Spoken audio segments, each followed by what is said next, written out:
Hi everyone. So last lecture में हमने optical activity का फॉर्मूला देखा था। ठीक है, तो कैसे हम उसको मेजर कर सकते हैं, optical rotation and specific rotation क्या होता है, दैट वी कवर्ड। ओके, ये डायग्राम भी हमने एक्सप्लेन कर दिया था। So now there are two terms जो एक बार हमको ध्यान देनी है। एनेंशियोमर्स, देखो एनेंशियोमर्स जो होता है ना, दे आर स्टीरियोमर्स ओनली।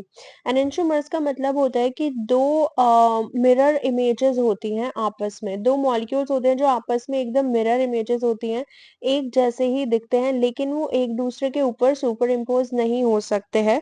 जैसे आप अपने हैंड्स का एग्जाम्पल ले सकते हो कि हमारे हैंड्स जो हैं they are mirror images of each other but they are non super impossible. वो एक दूसरे के ऊपर सुपर इम्पोज नहीं हो सकते, तो उन्हीं को हम एनेंशियोमर बोलते हैं।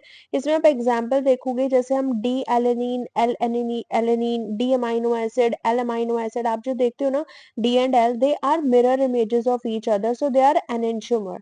एनेंशियोमर जहां पे भी आ जाते हैं यानी कि दो मिरर इमेजेस होते हैं, कोई भी कायरल मॉलिक्यूल है उनके मिरर इमेजेस जो होती है उन्हीं को हम एनेंशियोमर बोलते हैं। ये हर एक चीज में सिमिलर होते हैं, they are identical in every way. बस जो पोलराइज लाइट से उनका इंटरेक्शन होता है वो जो है थोड़ा अलग होता है for how they interact with polarise light, क्योंकि आप देखोगे जो डी एनेंशियोमर्स होते हैं, डी एंड एल जो आइसोमर्स होते हैं, वो डिफरेंट डायरेक्शन में लाइट को रोटेट कर पाते हैं, डेक्स्ट्रो रोटेटरी, लीवो रोटेटरी, है ना। तो वो जो होते हैं D and L, they are enantiomers only, यानी कि they are non superimposable mirror images of each other। तो ये एक एनेंशियोमर टर्म आपको याद रखना है। देन एक आता है एब्सोल्यूट कॉन्फ़िगरेशन। एब्सोल्यूट कॉन्फ़िगरेशन का मतलब होता है कि हमको उसका एग्जैक्ट कॉन्फ़िगरेशन पता चल जाए। जो ये एनेंशियोमर्स हम देखते हैं ना, जिसकी भी हम बात कर रहे हैं, उसका एब्सोल्यूट कॉन्फ़िगरेशन क्या है, एटम्स का जो अरेंजमेंट है वो उसके अंदर कैसा है एग्जैक्ट, तो उसको स्टडी करने के लिए हम एक सिस्टम पढ़ते हैं जो भी हम पढ़ने जा रहे हैं, तो उसी टर्म से रिलेटेड होता है एब्सोल्यूट कॉन्फ़िगरेशन, कि उनका एग्जैक्ट जो एटम्स अरेंजमेंट है वो किस तरीके से अरेंज्ड है वो स्टडी करते हैं। तो there are different system to determine their absolute configuration. And also enantiomers, I hope clear हुआ होगा, डी एंड एल आइसोमर्स जो होते हैं दे आर एनेंशियोमर्स ओनली, क्योंकि वो एक दूसरे के non super impossible mirror images होते हैं। So anywhere you hear the term enantiomer, that means we are talking about the non-superimposable mirror images। अब देखो सबसे पहला सिस्टम आ जाता है हमारा DL सिस्टम। ये कॉमन सिस्टम होता है एब्सोल्यूट कॉन्फ़िगरेशन को डिटरमाइन करने के लिए कि कैसे जो है एटम अरेंज्ड हैं एक दूसरे में। सो DL सिस्टम में हम एग्जांपल कार्बोहाइड्रेट का लेते हैं। कार्बोहाइड्रेट में हमारे पास ग्लिसरल एल्डिहाइड जो होता है उसके पास भी दो कॉन्फ़िगरेशन होता है। एक हमारे पास होता है एल ग्लिसरल एल्डिहाइड, एक होता है D glycerol aldehyde. L glycerol aldehyde हम इसलिए बोलते हैं क्योंकि इसका जो हाइड्रोक्सिल ग्रुप होता है ना, OH ग्रुप, अगर वो लेफ्ट साइड है, देखो सिंपल से पता चल जाएगा, लेफ्ट साइड है एल, यानी कि वो एल ग्लिसरल एल्डिहाइड है। ऐसे डी ग्लिसरल एल्डिहाइड का जो हाइड्रोक्सिल ग्रुप होता है वो राइट साइड पे होता है, तो अगर लेफ्ट साइड पे है तो वो एल ग्लिसरल एल्डिहाइड है। तो इस तरीके से इन्होंने बोल दिया कि ये डीएल सिस्टम होता है ऑन द बेसिस ऑफ कि हाइड्रोक्सिल ग्रुप कौन से साइड पे प्रेजेंट है। इसी को एज अ रेफरेंस हम यूज करते हैं। एज अ रेफरेंस हम एल एंड डी ग्लिसरॉल्डिहाइड को एज अ रेफरेंस यूज करके अमाइनो एसिड्स भी हमने क्लासिफाई कर दिए हैं, डी अमाइनो एसिड और एल अमाइनो एसिड की, कौन से बेसिस पे कि उनका अमाइनो ग्रुप कहाँ पे है। ठीक है, ऐसे ही हम इनको डिफाइन करते हैं, L amino acid and D amino acid. ठीक है, और बेसिकली जितने भी हमारे, अभी हम देखेंगे L amino acid and D amino acid का स्ट्रक्चर भी देखेंगे।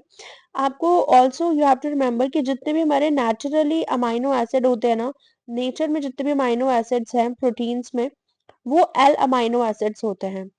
इवन दो जो डी अमाइनो एसिड है वो एग्जिस्ट करते हैं, कुछ एंटीबायोटिक्स में होते हैं, कुछ सेल वॉल्स में होते हैं, लेकिन जो राइबोसोम्स होते हैं ना, क्योंकि आप देखोगे जब हमारा ट्रांसलेशन प्रोसेस होता है, जब प्रोटीन सिंथेसिस हो रही होती है, उस केस में जो अमाइनो एसिड अटैच होते जाते हैं वन बाय वन, उसमें जो राइबोसोम रोल प्ले करता है वो सिर्फ और सिर्फ एल अमाइनो एसिड को ही इनकॉर्पोरेट करता है। तो नेचर में आप मोस्टली देखोगे कि they are only L amino acids जो है प्रोटीन में naturally occurring amino acids are always L amino acids. So ribosome भी एल अमाइनो एसिड को ही इनकॉर्पोरेट करता है, बट कहीं कहीं आपको डी अमाइनो एसिड एग्जिस्ट हुए मिल जाएंगे। ठीक है, जैसे ये आप देख रहे हो एल ग्लिसरॉल्डिहाइड, इसमें आप देख रहे हो OH जो है वो आपका लेफ्ट साइड पे है, ठीक है। OH अगर लेफ्ट साइड पे हाइड्रोक्सिल ग्रुप तो एल ग्लिसरॉल्डिहाइड, और यही इसका मिरर इमेजेस हो जाता है डी ग्लिसरॉल्डिहाइड। ये दोनों एक दूसरे के क्या हुए, मिरर इमेजेस हैं, but they are non super impossible, तो इसलिए इनको हम एनेंटियोमर्स भी बोल देते हैं, ठीक है। So they are only enantiomer that are mirror images but non super impossible, क्योंकि इसका OH ग्रुप जो है वो राइट साइड पे, तो ये डी ग्लिसरॉल्डिहाइड हो गया। इसी बेसिस पे अगर हम अमाइनो एसिड में देखें L alanine and D alanine, देखो एल एलेनिन में अगर आपका अमाइनो ग्रुप जो है वो कहाँ पे है, लेफ्ट पे है, तो एल एलेनिन, अमाइनो ग्रुप अगर राइट पे है तो डी एलेनिन हो जाता है, ठीक है। तो on the basis of these reference carbohydrate हमने अमाइनो एसिड को भी क्लासिफाई कर लिया है, D amino acid and L amino acid. L means जिनका लेफ्ट साइड पे होगा अमाइनो ग्रुप, दे all R L amino acid, ठीक है। और मोस्टली नेचर में आपको एल अमाइनो एसिड ही मिलेंगे, राइबोसोम भी एल अमाइनो एसिड को ही इनकॉर्पोरेट करता है during the process of translation and protein synthesis. Amino group is on the left side.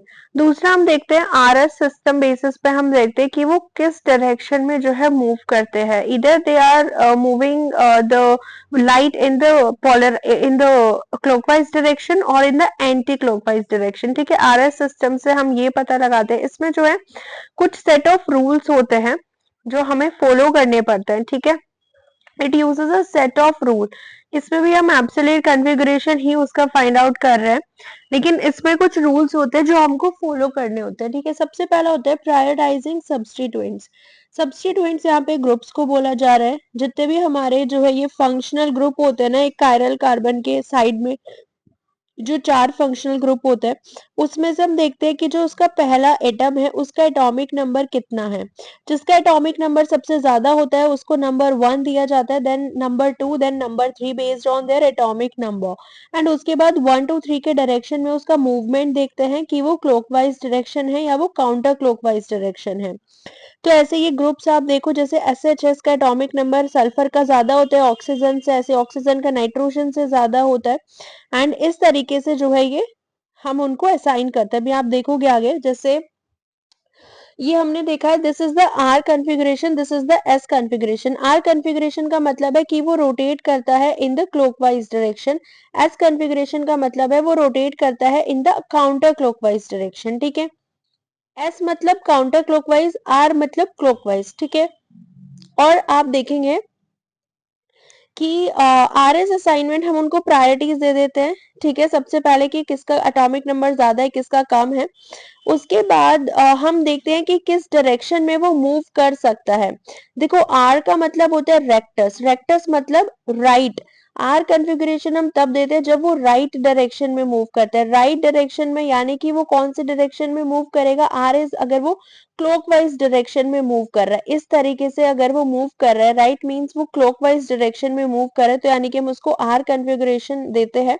S configuration उसको तब मिलती है जब वो एस का मतलब होता है यहाँ पे सिनिस्टर, यानी कि लेफ्ट, अगर वो लेफ्ट साइड में मूव कर रहा है। Configuration is S meaning left, यानी कि उसका जो प्रायोरिटी है वो काउंटर क्लॉकवाइज डायरेक्शन में मूव कर रहा है, ठीक है। तो इस तरीके से हम उसको एस असाइन करते हैं, ठीक है। तो ये आपको जो है याद करना है। इसमें हम एलिनिन का एग्जाम्पल ले सकते हैं, हम ये जो है पूरा एलिनिन पे अप्लाई करते हैं, ठीक है। देखो ये हमारे पास एलिनिन है, ये हमारे पास एलिनिन का स्ट्रक्चर है, ठीक है। एलिनिन के पास 4 ग्रुप होते हैं, 1 2 3 एंड 4, ठीक है। एक अमाइनो ग्रुप हो गया, एक कार्बोक्सिल ग्रुप हो गया, एक हाइड्रोजन हो गया, एंड एक उसके पास क्या हो गया, मिथाइल ग्रुप हो गया। अब इन सारे ग्रुप्स का पहला आइटम देखो, NH3 में पहला आइटम यहाँ पे N है, तो N का एटॉमिक नंबर ज्यादा होता है ऑब्वियसली। देन आप थर्ड और सेकंड में देखो, C और C एटॉमिक नंबर सेम है ना दोनों का, CH3 में भी C है, CO में भी C है, लेकिन सेकंड एटम देखो O का एटॉमिक नंबर ज्यादा होता है H से, तो इसको सेकंड नंबर पे रखा गया। देन इसको थर्ड नंबर पे, एंड फोर्थ पे तो हाइड्रोजन है जिसका एटॉमिक नंबर सबसे कम होता है।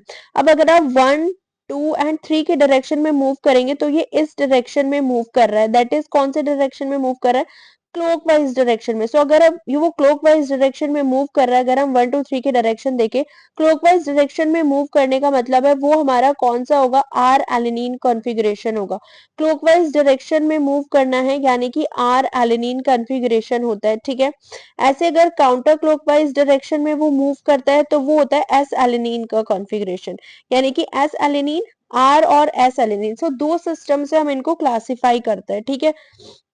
देखो, हम ना इनको दो सिस्टम से क्लासिफाई करते हैं। एक हमारे पास होता है डीएल सिस्टम, ठीक है, और एक हमारे पास होता है डीएल सिस्टम, और एक हमारे पास होता है आर एस सिस्टम, ठीक है। जब हम डीएल सिस्टम की बात करते हैं ना, डीएल सिस्टम में हम देखते हैं कि जितने भी हमारे नेचुरली अकरिंग अमाइनो एसिड होते हैं, नेचुरली अकरिंग अमाइनो एसिड सबके सब कैसे हमारे एल अमाइनो एसिड है, ठीक है। एल अमाइनो एसिड है जितने भी नेचुरली अकरिंग अमाइनो एसिड है। और जितने भी आरएस में देखते हो ना, जितने भी हमारे नेचुरली अकरिंग अमाइनो एसिड होते हैं, नेचुरली अकरिंग सबके सब क्या होते हैं, एस कॉन्फ़िगरेशन शो करते हैं। एस मतलब होता है काउंटर क्लॉकवाइज, इस डायरेक्शन में मूव करेंगे, काउंटर क्लॉकवाइज होगा। तो ये आपको समझ में आया, यानी कि जितने भी हमारे एल अमाइनो एसिड है जो नेचुरली अकरिंग है, वो कौन सा कॉन्फ़िगरेशन शो करते हैं, L amino acid S configuration show करते हैं। लेकिन यहाँ पे ना एक एक्सेप्शन होता है एल अमाइनो एसिड में। जो यहाँ पे एक्सेप्शन होता है वो मैं आपको बता देती हूँ। एक्सेप्शन होता है यहाँ पे सिस्टीन के साथ। जो हमारा सिस्टीन अमाइनो एसिड होता है ना, सिस्टीन अमाइनो एसिड, वो होता तो एल अमाइनो एसिड है। एल अमाइनो एसिड यानी कि जो एल सिस्टीन होता है वो आर कन्फिग्रेशन शो करता है। बस ये एक एक्सेप्शन आपको याद रखना है, यानी कि वो क्लॉकवाइज डायरेक्शन में मूवमेंट शो करेगा, ठीक है। उसका मूवमेंट कैसा होगा, क्लॉकवाइज डायरेक्शन। सो ये जो हम देख रहे हैं ना, ये जो आप देख रहे हो कि डीएल सिस्टम है, आरएस सिस्टम है, they all are just to determine their absolute configuration. जैसे एल अमाइनो एसिड में बोल दे रही हूँ, एल का मतलब क्या है, दैट इज लीवो रोटेटेड, जिसमें आपका अमाइनो ग्रुप जो है वो कौन से साइड है, लेफ्ट साइड अगर अमाइनो ग्रुप है, दैट मीन्स वो एल अमाइनो एसिड है। जितने भी आपको नेचर में अमाइनो एसिड मिलेंगे सब एल होते हैं। एंड जितने भी एल अमाइनो एसिड होते हैं सबका कॉन्फ़िगरेशन कैसा होता है, एस होता है। एस मतलब काउंटर क्लॉकवाइज डायरेक्शन में वो मूव करना स्टार्ट करते हैं, ठीक है। एस होता है उनका कॉन्फ़िगरेशन, ठीक है, ऐसा काउंटर क्लॉकवाइज। एक्सेप्शन है सिर्फ सिस्टीन। सिस्टीन जो एल सिस्टीन होता है ना, वो एस कॉन्फ़िगरेशन शो नहीं करता है, वो आर कॉन्फ़िगरेशन शो करता है क्लॉकवाइज में, क्योंकि उसके अंदर एसएच ग्रुप होता है और सल्फर को हम प्रायोरिटी करते हैं 1 पे, क्योंकि उसका एटॉमिक नंबर ज्यादा होता है, ठीक है। ये मैंने इसमें लिख भी दिया है कि सिस्टीन का एक्सेप्शन होता है। सिस्टीन का जो सिस्टीन है वो आर कॉन्फ़िगरेशन शो करता है आरएस सिस्टम में। बाकी जितने भी हमारे एल है वो सब एस कॉन्फ़िगरेशन ही शो करते हैं। तो ये आपको याद रखना है, एलएस से याद रख लो कि जितने भी एल अमाइनो एसिड है, एल अमाइनो एसिड है, एस कॉन्फ़िगरेशन शो करते हैं, बस एलएस। एक्सेप्ट इसमें सिस्टीन आ जाता है जो कि आर शो करता है। सो एलएस याद रहेगा, L amino acid S configuration. And this is all the summary जो मैंने यहाँ पे लिख दी है, ठीक है। इसमें आपको यही चीज मेन याद रखनी है, इसके ऊपर बस एक क्वेश्चन आया हुआ है टर्म्स के फॉर्म में ही। And this is all the summary जो हमने पढ़ ली है। अब यहाँ पे हम देखते हैं थोड़ा बहुत स्टैंडर्ड और नॉन स्टैंडर्ड अमाइनो एसिड के बीच में। स्टैंडर्ड अमाइनो एसिड हमारे वही होती है प्रोटीनोजेनिक अमाइनो एसिड। हमें पता है अभी हमारे पास 22 अमाइनो एसिड है जो डायरेक्टली प्रोटीन के अंदर इनकॉर्पोरेट होते हैं जब ट्रांसलेशन हो रहा होता है, प्रोटीन सिंथेसिस होती है, ठीक है।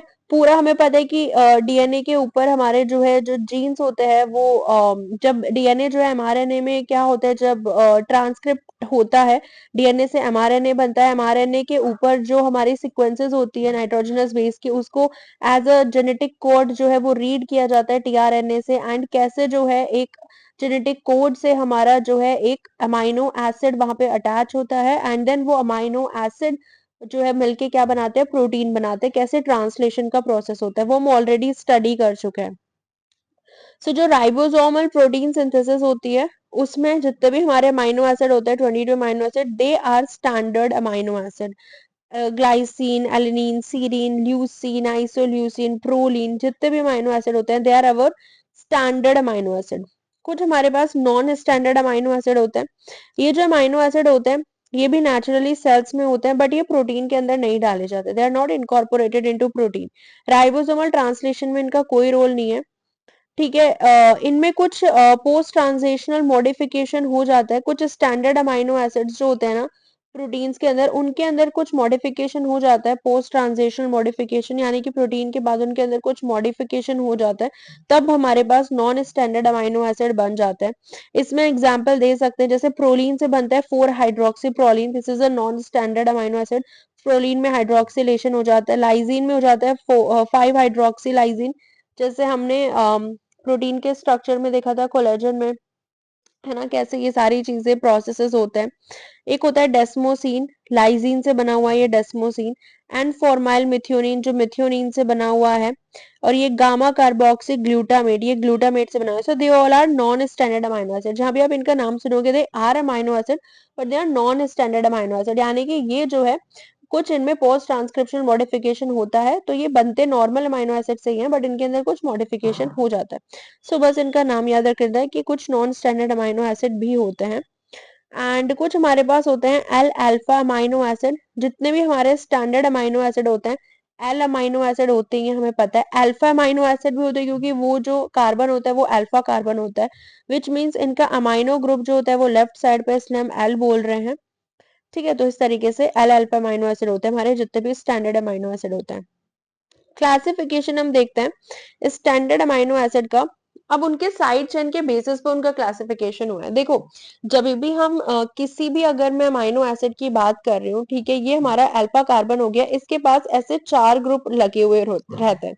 एक इसके पास हाइड्रोजन होता है जो कि कंफर्म है, होगा ही होगा। ठीक है, एक इसके पास जो है कार्बोक्सिल ग्रुप होता है, एक इसके पास जो है अमाइनो ग्रुप होता है NH3। सो ये 3 ग्रुप अमाइनो एसिड पे आपको देखने को मिलेंगे ही मिलेंगे। अमाइनो ग्रुप होता है, ठीक है, कार्बोक्सिल ग्रुप होता है, हाइड्रोजन होता है। जो उसका थर्ड साइड चेन होती है ना, आर, उसके बेसिस पे अमाइनो एसिड को हम डिफरेंशिएट करते हैं। सो इसमें भी इनका क्लासिफिकेशन साइड चेन की प्रॉपर्टी के बेसिस पे ही हुआ है, और किस तरीके से उनका पोलैरिटी क्या है, पोलर है, नॉन पोलर है ना, या पॉजिटिवली चार्ज है, नेगेटिवली चार्ज है, उस बेसिस पे देखते हैं क्लासिफिकेशन। सबसे पहले हम पढ़ने वाले हैं नॉन पोलर, जिनकी जो साइड चेन होती है वो नॉन पोलर होती है। So non polar amino acid जिनकी साइड चेन कैसी होती है, नॉन पोलर होती है, हाइड्रोफोबिक होती है। सो दीज अमाइनो एसिड, इनका जो साइड चेन है वो इंटरैक्ट नहीं करती है वाटर के साथ, and are typically hydrophobic. Hydrophobic का मतलब है वाटर से उसको क्या है, फोबिया, यानी कि वो इंटरैक्ट नहीं करेगी वाटर के साथ। सो हमारे पास ये 9 स्टैंडर्ड अमाइनो एसिड होते हैं जिनके पास, जिनकी जो साइड चेन होती है वो नॉन पोलर होती है। सो इनको आप कैसे याद रखेंगे, ठीक है, ग्लाइसिन हो गया, एलिनिन हो गया, प्रोलीन हो गया, valine, isoleucine, leucine, methionine, phenyl alanine and tryptophan. Okay, या फिनाइल एलेनिन हो गया एंड देन ट्रिप्टोफैन। इनको आप याद कैसे रखेंगे, इसका मैं आपको ट्रिक बताती हूँ, like how I remember it. यहाँ पे मैं आपको बता देती हूँ।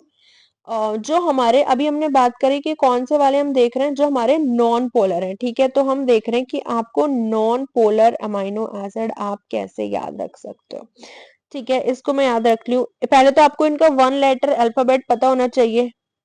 गैप, GAPVIL, गैप विल, ठीक है, एंड देन MFW। सो ये आई होप आपको याद रहेगा, गैप विल MFW।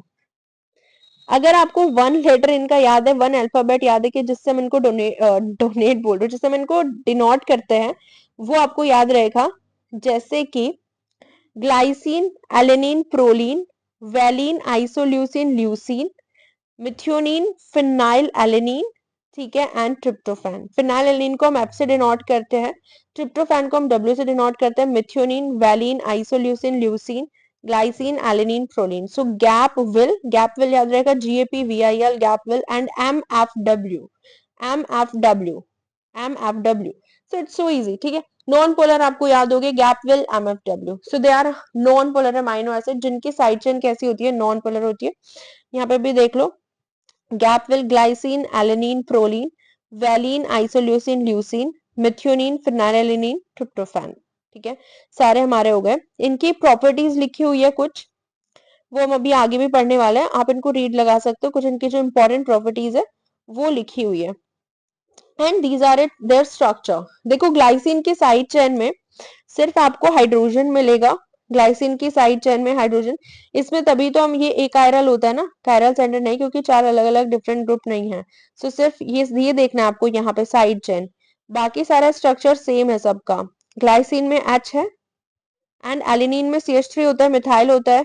एंड अगर आप वैलिन का स्ट्रक्चर देखोगे, वैलिन के स्ट्रक्चर ऐसा होता है, ठीक है, एक CH ग्रुप हो गया एंड यहाँ पे दो मिथाइल ग्रुप अटैच होते हैं, CH3 एंड CH3, वैलिन हो गया।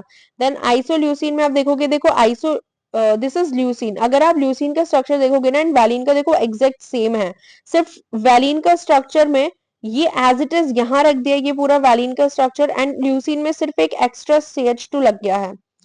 तो ये एक स्ट्रक्चर हो गया ल्यूसीन का। एंड आइसोल्यूसीन में क्या हो गया है, यहाँ पे जो है इथाइल ग्रुप अटैच्ड है, मैथ एथ, सो CH2 CH3, this is the group यहाँ पे जो अटैच्ड है, ये एक C हो गया, ठीक है। आइसोल्यूसिन में आप देख रहे हो दो कायरल कार्बन है, सो ये भी बहुत इंपॉर्टेंट चीज याद करने वाली है।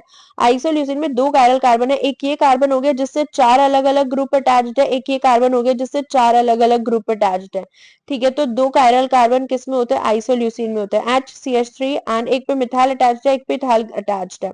सो ये स्ट्रक्चर हो गया आइसोल्यूसिन का, ये तो आपको याद करने ही पड़ेंगे, there is no short form for it. ऐसे अगर आप प्रोलीन का स्ट्रक्चर देखोगे, प्रोलीन का स्ट्रक्चर हम ऑलरेडी डिस्कस कर चुके हैं पहले ही, कैसे जो है इसको हम इम्यूनो एसिड बोलते हैं, ठीक है। और इसका ये एक साइक्लिक स्ट्रक्चर होता है प्रोलीन का। This is the structure of fluorine. Methionine में आप देखोगे यहाँ, तो ये आप मिथ्योनीन का स्ट्रक्चर देख रहे हो यहाँ पे, दिस इज द मिथ्योनीन का स्ट्रक्चर, CH2 ग्रुप होता है, देन CH2 हो गया, this is the carbon, alpha beta gamma ऐसे हम इनको डिनोट करते हैं कार्बन को, देन ये सल्फर यहाँ पे अटैच्ड होता है, and then CH3, so this is the structure of methionine, ठीक है। देन फिनाइल एलिनीन के स्ट्रक्चर में ये फिनाइल ग्रुप होता है, एंड यहाँ पे CH2 अटैच्ड होता है, एलिनीन होता है ये, फिनाइल एलेनिन, ठीक है। This is the alanine structure, phenyl के ऊपर ऐसे CH2 ऐड हो गया, सो this is alanine, phenyl alanine. Tryptophan का स्ट्रक्चर आप देखोगे इस तरीके से, ये रिंग प्रेजेंट होती है ट्रिप्टोफैन में, ठीक है। ये एक यहाँ पे रिंग होती है, एंड ये एक ये होती है 6 कार्बन वाली रिंग होती है, एंड ये 5 कार्बन वाली रिंग होती है। सो ये दो रिंग यहाँ पे ट्रिप्टोफैन के स्ट्रक्चर में देखने को मिलते हैं। सो इसका जो स्ट्रक्चर है ये आपको याद करनी पड़ेंगे, ठीक है। अब हम इनके बारे में कुछ पढ़ते हैं एक एक करके। ग्लाइसिन देखो सबसे सिंपल है, साइड चेन में सिर्फ हाइड्रोजन होता है, एक आयरल होता है, इसके पास स्टीरियो सेंटर नहीं होता है, फ्लेक्सिबिलिटी प्रोवाइड करता है प्रोटीन स्ट्रक्चर में। और जहां पे टर्न्स बहुत टाइट होंगे ना, टाइट टर्न्स, अभी हम टर्न्स का स्ट्रक्चर देखेंगे, कैसे जो प्रोटीन के डिफरेंट स्ट्रक्चर होते हैं ना, प्राइमरी सेकेंडरी टर्शरी क्वाटरनरी, उनमें टर्न्स इन्वॉल्व होते हैं। सो जो टाइट टर्न्स होते हैं वहां पे मोस्टली देखने को मिलता है। न्यूट्रल होता है, नॉन पोलर में तो हम पढ़ ही रहे हैं सारे नॉन पोलर अमाइनो एसिड, ये एक न्यूरोट्रांसमीटर की तरह भी एक्ट करता है सेंट्रल नर्वस सिस्टम में, ठीक है। सो this is about the glycine जो हमें पता होना चाहिए। एलिनिन देखो, एलिनिन में मिथाइल ग्रुप होता है, एलिनिन का R है सिर्फ और सिर्फ मिथाइल ग्रुप, स्मॉल होता है, नॉन बल्की है, इजिली फिट हो जाता है अल्फा हेलिसेस में एंड बीटा शीट में, and frequently used in alanine scanning to study protein function. Okay, इसको हम प्रोटीन फंक्शन स्टडी करने में भी यूज करते हैं, और अल्फा हेलिसेस में आपको बहुत ज्यादा मिलता है एलिनिन का structure, as well as beta sheet में भी देखने को मिलेगा, ज्यादा एलिनिन मोस्टली प्रेजेंट होते हैं। एंड हाइड्रोफोबिक है, ऑब्वियसली हम सारे हाइड्रोफोबिक ही पढ़ रहे हैं, नॉन पोलर ही पढ़ रहे हैं। एंड ग्लूकोज एलिनिन साइकिल में मिलता है ट्रांस एमिनेशन, यस वहां पे हम इसको देखते हैं। So this is about the alanine. वैसे ये इतना इंपॉर्टेंट नहीं है, बट फिर भी एक दो पॉइंट्स जो हमें पता होने चाहिए अमाइनो एसिड्स के बारे में। देन हम पढ़ते हैं प्रोलीन के बारे में, ठीक है। प्रोलीन जो होता है ना, ये एक साइक्लिक होता है, इसको हम इम्यूनो एसिड बोलते हैं। इसका जो साइड चेन होता है ना, वो अमाइनो ग्रुप से लिंक है, जैसे ये इसका साइड चेन हो गया एंड ये अमाइनो ग्रुप हो गया, सो साइड चेन इसका अमाइनो ग्रुप से लिंक होता है, तो ये एक साइक्लिक स्ट्रक्चर बना लेता है। एंड जितने भी हम अल्फा हेलिसेस देखते हैं ना, उसमें आप जितने भी किंक देखोगे, उसमें थोड़ा जैसे झुकाव होता है स्ट्रक्चर में, थोड़ा बहुत जो बेंडिंग हो जाती है, वो इसकी प्रोलीन ही क्रिएट करता है, introduce kink in protein structure. So इसका बहुत इंपॉर्टेंट रोल होता है प्रोटीन के स्ट्रक्चर्स में भी, ठीक है। टर्न्स में मिलता है, लूप्स में मिलता है प्रोटीन्स के, एंड कोलेजन स्ट्रक्चर में इसका बहुत इंपॉर्टेंट रोल होता है। कोलेजन ट्रिपल हेलिक्स जब हम देखते हैं, it is contributes to collagen structure. And non polar होता है एंड हाइड्रोफोबिक होता है, ठीक है, ये हमें पता ही है क्योंकि हम सारे नॉन पोलर एंड हाइड्रोफोबिक ही पढ़ रहे हैं। So this is about the proline. Then हम देखते हैं वैलिन के बारे में। वैलिन के स्ट्रक्चर में ये होता है, दो यहाँ पे मिथाइल अटैच्ड है। सो एक ब्रांच चेन अमाइनो एसिड होता है, ब्रांच चेन वैलिन, ठीक है। आर ग्रुप, आज जो इसका आर ग्रुप होता है इसको आइसोप्रोपाइल बोलते हैं, R group is isopropyl. So isopropyl कौन से अमाइनो एसिड में मिलता है, वैलिन में मिलता है। ये एक असेंशियल अमाइनो एसिड होता है। अभी जो essential and non essential amino acid की जो हम ट्रिक यूज करेंगे वो भी मैं बताऊंगी, that how you can remember essential and non essential. Essential amino acid होता है यानी कि हमारी बॉडी में ये सिंथेसाइज नहीं होता, हमको इसको बाहर से लेना पड़ता है। So it is an essential amino acid, hydrophobic है। ऑब्वियसली बीटा शीट्स में मिलता है ये वैलिन, एंड ये muscle repair and energy production में इसका काफी रोल होता है, plays role in muscle repair and energy production, ठीक है। So muscle repair and energy production में इसका रोल होता है, आइसोप्रोपाइल ग्रुप होता है। This is the valine. Isoleucine की अगर हम बात करें, ये देखो आइसोल्यूसिन का स्ट्रक्चर है, दो कायरल कार्बन होते हैं, ये भी ब्रांच चेन अमाइनो एसिड ही होता है। It is a isomer of leucine. Okay, leucine का ये आइसोमर भी हम इसको बोलते हैं। इसका जो आर ग्रुप होता है ना, इसमें दो कायरल सेंटर होता है, ये रहा, एक ये कायरल सेंटर, एक ये कायरल सेंटर, क्योंकि दोनों ही कार्बन 1 2 3 एंड ये फोर्थ ग्रुप हो गया, ऐसे इसका आप देखोगे 1 2 3 एंड ये फोर्थ ग्रुप हो गया। तो चार अलग अलग ग्रुप से अटैच्ड हैं, तो इसलिए दो कायरल सेंटर होते हैं। असेंशियल अमाइनो एसिड होता है ये भी, हाइड्रोफोबिक है। हीमोग्लोबिन प्रोडक्शन में इसका रोल होता है, हीमोग्लोबिन प्रोडक्शन में याद रखना आइसोल्यूसिन का रोल आता है। एंड कॉमनली जो है ये प्रोटीन हाइड्रोफोबिक कॉर में मिलता है। Protein obviously hydrophobic amino acid है ना, तो बस इसके बारे में इतना ही याद रखना है। आइसोल्यूसिन का स्ट्रक्चर याद रख लेना है, दो कायरल सेंटर होता है आइसोल्यूसिन में। ल्यूसीन का स्ट्रक्चर ये रहा, ये भी एक ब्रांच एंड अमाइनो एसिड है। जो आर ग्रुप होता है इसका आइसोब्यूटाइल होता है, ल्यूसीन का आइसोब्यूटाइल होता है। एंड आइसोप्रोपाइल किसका था, वेलिन का आइसोप्रोपाइल था। ल्यूसीन का आइसोब्यूटाइल होता है। ये भी एक असेंशियल अमाइनो एसिड है, तीनों ही असेंशियल अमाइनो एसिड है, वैलिन, ल्यूसीन एंड आइसोल्यूसिन। ये क्या करते हैं, प्रमोट करता है muscle protein synthesis. MTOR pathway अगर हम देखेंगे सेल सिग्नलिंग में, वैसे मैंने कवर कर लिया है अगर आपने सीरीज देखी है तो सेल सिग्नलिंग वाली। सो एमटोर पाथवे जो है उसमें ये मसल में प्रोटीन सिंथेसिस को प्रमोट करता है। एमटोर पाथवे बेसिकली एक्टिव करता है, एनर्जी प्रोडक्शन के लिए रिस्पॉन्सिबल होता है जब हम फास्ट करते हैं। बेसिकली जब आप फास्ट रखते हो तो आप ग्लूकोज तो ले नहीं रहते हो, लेते हो ना, तो हमारे जो अमाइनो एसिड्स होते हैं ना वो फिर हमारा एनर्जी प्रोडक्शन में इन्वॉल्व हो जाते हैं। एंड उसमें ल्यूसीन इन्वॉल्व होता है मोस्टली, सो इम्पोर्टेंट होता है for energy production during fasting. And जिसको हम ग्लूकोनियोजेनेसिस भी बोलते हैं, यानी कि जिसमें हम अपना ग्लूकोज बना रहे होते हैं from the non carbohydrate sources, if you remember. तो ये एनर्जी प्रोडक्शन के लिए इम्पॉर्टेंट है। एंड हाइड्रोफोबिक रीजन में ही मिलता है, हाइड्रोफोबिक अमाइनो एसिड ही है। नेक्स्ट आ जाता है हमारा methionine, sulphur containing amino acid होता है। इसका जो आर ग्रुप होता है उसको हम बोलते हैं thioether. So this is its R group, R group हम इसको क्या बोलते हैं, थायोईथर बोलते हैं। ये भी नॉन पोलर होता है एंड हाइड्रोफोबिक होता है। और स्टार्ट कोडॉन जो इसका होता है एयूजी, जैसे हम एमआरएनए में बोलते हैं ट्रांसलेशन में एयूजी, जो स्टार्ट कोडॉन होता है वहीं से हमारा मिथ्योनिन जो है वो बनता है। सो एयूजी इसका कोडॉन होता है जिससे कॉड होता है या बनता है मिथ्योनिन, ठीक है। एयूजी इज द कोडॉन जिससे मिथ्योनिन जो है वो फॉर्म होता है। एयूजी, ये कोडॉन्स क्या होते हैं, ये बेसिस तो होते हैं, these are the nitrogenous bases जो प्रेजेंट होते हैं हमारे एमआरएनए पे। उसके बाद टीआरएनए उसको रीड करता है एंड देन राइबोसोम और टीआरएनए की हेल्प से जो हमारे ये एमआरएनए पे कोडॉन है ये अमाइनो एसिड लेके आते हैं, एंड वो अमाइनो एसिड जो है फिर प्रोटीन फॉर्मेशन में इन्वॉल्व हो जाता है। सो इस तरीके से पूरा प्रोसेस होता है। सो this is the start codon जो रिस्पॉन्सिबल होता है मिथ्योनिन के लिए। और ये प्रिकर्सर भी होता है किसके लिए, एस एडिनोसिल मिथ्योनिन, एसएएम, जो कि एक मिथाइल ग्रुप डोनर होता है। तो ये methionine is a precursor for एक एस एडिनोसिल मिथ्योनिन जब बनता है तो उसका प्रिकर्सर मिथ्योनिन होता है, मिथाइल ग्रुप डोनर होता है ये एसएम। और ये एक असेंशियल अमाइनो एसिड, अभी तक हम ये भी एक असेंशियल अमाइनो एसिड ही है, involve in one carbon metabolism, ठीक है, एक कार्बन मेटाबॉलिज्म में इन्वॉल्व होता है, one carbon, one single carbon metabolism, and this is an essential amino acid. So this are the points that we should remember. And ये thioether group होता है इसका, ठीक है, मिथ्योनिन। एंड मिथ्योनिन में सल्फर होता है, लेकिन सिर्फ एक ही अमाइनो एसिड होता है जो डाइसल्फाइड बॉन्ड बना सकता है, that is cysteine, it's not methionine, क्योंकि मिथ्योनिन के पास थायोईथर ग्रुप होता है, ठीक है। फिनाइल एलेनिन हमारा आ जाता है, आर ग्रुप जो होता है इसका ये बेंजाइल ग्रुप होता है जिसको हम बोलते हैं बेंजाइल ग्रुप होता है, ठीक है। Benzyl group is the R group and hydrophobic होता है ये। टायरोसिन, डोपामीन, नॉरएपिनेफ्रिन, एपिनेफ्रिन, ये पूरा एक प्रोसेस होता है जिसको हम आगे पढ़ेंगे कि कैसे जो है फिनाइलएलैनिन से tyrosine, then dopamine, norepinephrine, epinephrine, these are catecholamines. ठीक है, तो ये कैसे बनते हैं। इसका प्रिकर्सर होता है फिनाइलएलैनिन, तो it is a precursor for these. ये भी एसेंशियल अमाइनो एसिड होता है। एंड ये फिनाइल कीटोन्यूरिया एक डिसीज है, जब उसमें हम देखते हैं कि ये फिनाइल एलेनिन जो है इसका जो अमाउंट है वो गड़बड़ हो जाता है। ठीक है, इसी की वजह से इसमें डिफेक्ट हो जाता है। फिनाइल कीटोन्यूरिया जब होता है it is because of the phenyl alanine में ही कुछ डिफेक्ट आ जाता है, ये बनता है एंड जिससे टॉक्सिसिटी हो जाती है। सो फिनाइल कीटोन्यूरिया भी हम जब पढ़ेंगे तब देखेंगे। सो it is involve in that. ठीक है, तो ये पूरा एक पाथवे होता है जिसमें टायरोसिन बनता है, डोपामीन, नॉरएपिनेफ्रिन, एपिनेफ्रिन, जो बहुत सारे डिसीजेस के लिए रिस्पॉन्सिबल होते हैं अगर इनमें डिफेक्ट हो जाता है तो। So this is all about the phenyl alanine. Benzyl group इसमें देखने को मिलता है फिनाइल एलेनिन।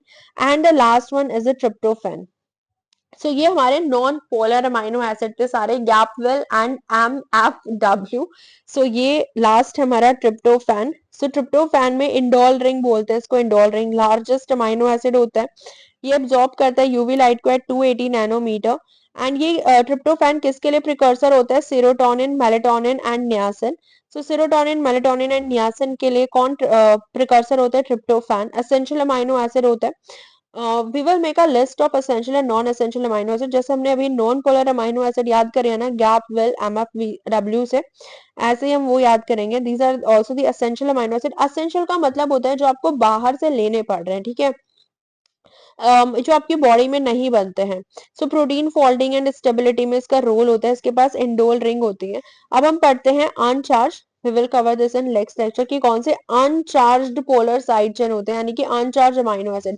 ये सारी हमारी कैसी थी, नॉन पोलर अमाइनो एसिड थी। कैसी थी ये सारी, नॉन पोलर। कौन कौन से आ गए इसमें, GAP, gap, glycine, alanine, proline, valine, isoleucine, leucine, and then हमारे आ जाते हैं methionine, then phenyl alanine and हमारा ट्रिप्टोफैन।